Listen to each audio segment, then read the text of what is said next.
नमस्कार।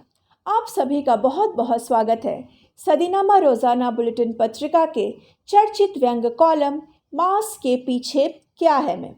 आप सुन रहे हैं 21 नवंबर का हमारा व्यंग महानता की ओर, जिसके व्यंगकार हैं श्री आत्माराम भाटी जी, और प्रस्तुत कर रही हूँ मैं आपकी होस्ट सुदेशना सामंत।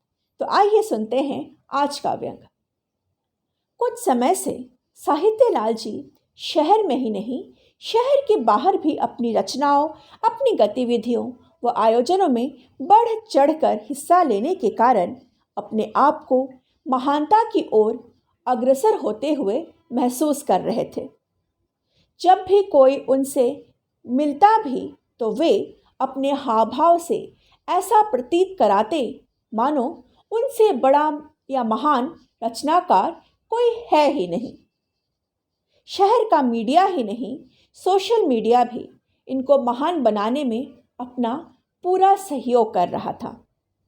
अपनी मिलनसार छवि के कारण कुछ समय से शहर में ही नहीं, शहर के बाहर के बड़े साहित्यकारों से नज़दीकियां बढ़ाने का सिलसिला भी चल रहा था। इन्हें अच्छी तरह मालूम है कि महान बनना है तो केवल घर में ही नहीं, घर के बाहर भी संबंधों का ऐसा जोड़ बनाना होगा जो फेविकॉल से भी मजबूत हो, तभी महान लोगों की पंक्ति में आएंगे। इसके लिए जब भी मौका मिलता, शहर में होने वाले आयोजनों में बाहर से आए महान लोगों की आवभगत में अपने आप को इतना समर्पित कर देते जितना तो शायद बुलाने वाले आयोजक भी अपने आप को नहीं कर पाते थे। दूसरी ओर इनको यह भी मालूम है कि महानता की सीढ़ी पर आगे बढ़ने वाले भी नहीं हैं। उनके साथ कुछ और भी लोग होंगे जो कभी भी सीढ़ी से उन्हें नीचे गिरा सकते हैं। यही नहीं, उन पुराने लोगों से भी इनको खतरा हो सकता है जो महानता की ऊपरी पायदान पर विराजमान है, लेकिन इनके पक्ष में नहीं है। ऐसे लोगों को भी अपने पक्ष में करने के लिए बड़े पापड़ बेलने पड़ते हैं। इनको पूरा विश्वास है कि अपनी मिलनसारिता के खूबी व जिस महानता के वट वृक्ष को इन्होंने पकड़ रखा है वो अभी पूरी तरह से हरा भरा है।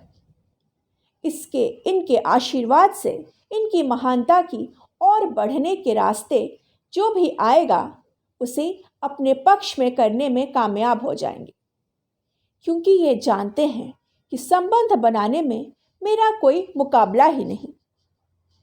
वही आँखों में शनिदेव की कृपा भी है, जिसके कारण जिससे भी ये एक बार मिल लेते हैं उसे अपना बना लेते हैं। अपनी इसी मिलनसारिता के कारण पहले ही ये शहर के एक दो महानता की ऊपरी पायदान पर चल रहे लोगों के साथ अपनी पटरी बैठा चुके हैं। महानता की ओर बढ़ने के लिए इन लोगों का साथ भी पूरी तरह से मिल रहा था, क्योंकि शहर के आयोजन में ये भी इनको प्रमोट कर रहे थे।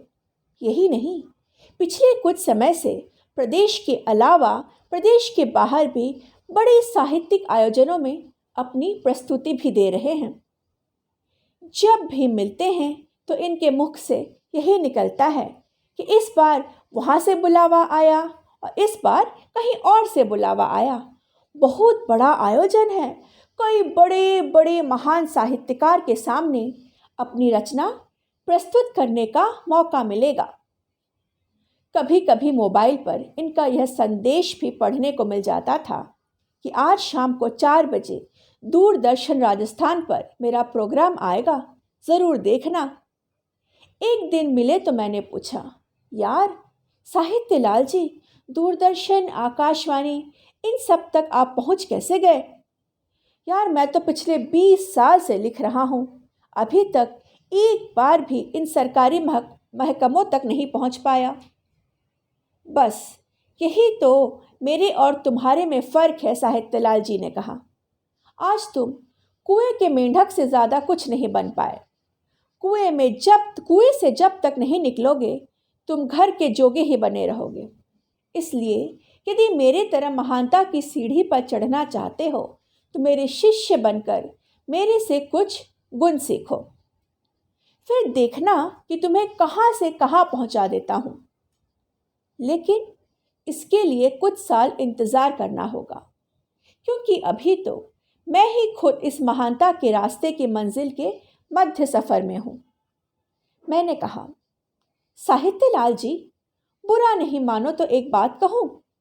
हाँ हाँ कहो। बात यह है कि आपकी रचनाओं को मैं पढ़ता व सुनता रहता हूँ, लेकिन उनमें वो ताकत, आकर्षण व अभिव्यक्ति नहीं दिखाई देती जो आपको महान साहित्यकार बना देगी। अरे तुम भी कहाँ रचनाओं का पोस्टमार्टम करने लग गए? आज के समय में महान साहित्यकार बनने के लिए रचनाओं में दम की बजाय अपने संपर्कों में दम होना चाहिए। मुझे तुम बता दो, पिछले कुछ सालों में जो साहित्य में रचना आ रहे हैं वो किसी भी एंगल से प्रेमचंद, रविंद्रनाथ ठाकुर, महादेवी वर्मा, खुशवंत सिंह या अन्य महान साहित्यकारों की तरह लिखा जा रहा है क्या? फिर भी विभिन्न पुरस्कार देने वाले चयनकारों को तो पुरस्कार देकर नए साहित्यकारों को महानता का मुकाम देना ही पड़ रहा है ना? फिर मैं इस पटरी पर चलकर महानता की ओर क्यों नहीं बढ़ सकता? मेरे पास भी अपने लेखन के साथ महान लोगों के संपर्कों का आशीर्वाद है। देखना, थोड़े ही समय में तुम लोग मेरे को भी महान साहित्यकार मानने लग जाओगे।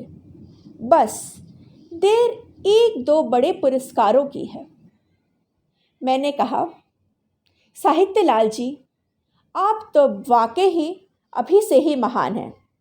जिस तरह से जोड़ तोड़ व मिलनसारिता का आपके पास हथियार है, आप जल्द ही अपने मकसद में कामयाब होंगे। यही मेरी दुआ है। आप सुन रहे थे हमारे आज का व्यंग। अगली बार फिर मिलती हूँ एक नए व्यंग के साथ।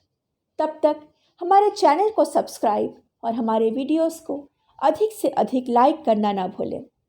हमारे चैनल के संपादक हैं श्री जितेंद्र जितांशु जी और मैं आपकी होस्ट सुदेशना सामंत।